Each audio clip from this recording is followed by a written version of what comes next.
रात्री शहरातून होणारी अवजड वाहतूक थांबत नसल्याने राष्ट्रवादी युवकच्या पदाधिकारी आणि कार्यकर्त्यांनी सोमवारी रात्री डीएसपी चौकात रस्त्यावर उतरून अवजड वाहने थांबवली।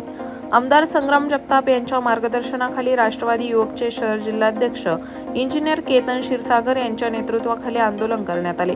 आंदोलकांनी मोठ्या प्रमाणात शहरात आलेली अवजड वाहने थांबवून पुन्हा बाह्यवळण रस्त्याने वळवण्याचा प्रयत्न केला। यावेळी अवजड वाहनांमुळे वाहतूक कोंडी निर्माण झाली होती। अर्धा ते पाऊण तास चाललेल्या आंदोलनस्थळी तोफखाना पोलिसांनी येऊन राष्ट्रवादी युवकचे पदाधिकारी आणि कार्यकर्त्यांना अटक केली।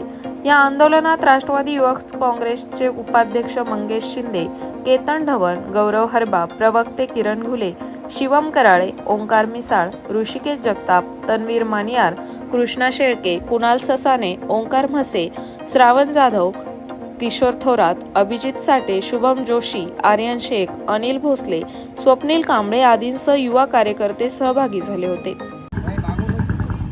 आज 2 दिवसांपूर्वी आम्ही राष्ट्रवादी युवकतर्फे आपले आमदार संग्राम जगताप यांच्या मार्गदर्शनाखाली आम्ही एक निवेदन दिलं होतं। अवजड वाहनांना नगर शहरातून येण्यास बंदी करावी किंवा त्यांचा जो टायमिंग 10 वाजेचा आहे तो टायमिंग वाढून 12-1 वाजेच्या पुढे करावी, जेणेकरून नागरिकांना त्रास होणार नाही, अपघात होणार नाही, वाहतूक कोंडी होणार नाही। पण तरीही वाहतूक पोलीस आणि पोलीस प्रशासनाने यावर कोणताही आम्हाला पाहिजे तशी ठोस भूमिका न घेतल्यामुळे आम्हाला डीएसपी चौकामध्ये जाऊन स्वतः पोलिसांना सहकार्य करण्यासाठी आम्ही तिथली सगळी वाहतूक बाहेर बाह्य वळणातून वळवण्याचा प्रयत्न करत होतो। रास्ता रोको आम्ही हे सांगितलं होतं, पण कायदा व सुव्यवस्थेचा प्रश्न निर्माण होऊ नये म्हणून जे काही गोष्टी आहेत ते कायदेशीर रीतीने करण्यासाठी आम्ही उलट पोलिसांना सहकार्य केलेलं आहे तिथे थांबून।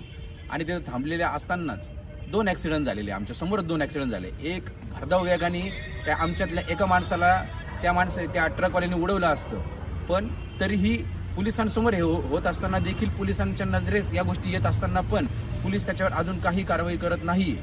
आमचं यापुढेही त्यांना विनम्रपणे त्यांना सांगणं आहे की यापुढेही अहमदनगर शहरातील ही जी वाहतूक बंदी आहे रात्रीची अवजड वाहनांची, ती जर थांबवली नाही तर आम्ही यापेक्षाही कठोर आंदोलन उभे करू, रास्ता रोकोच करू। जे आज आम्ही रास्ता रोको केलेलं नाहीये, कायद्याचा सुव्यवस्थेचा प्रशासनाचा आदर राखून आम्ही या गोष्टी केलेल्या नाहीये। पण जर या गोष्टी थांबल्या नाही, अवजड वाहनांची बंदी झाली नाही तर आम्ही यापुढे आम्हाला रस्त्यावर उतरल्याशिवाय दुसरा कोणताही मार्ग उरणार नाही। धन्यवाद।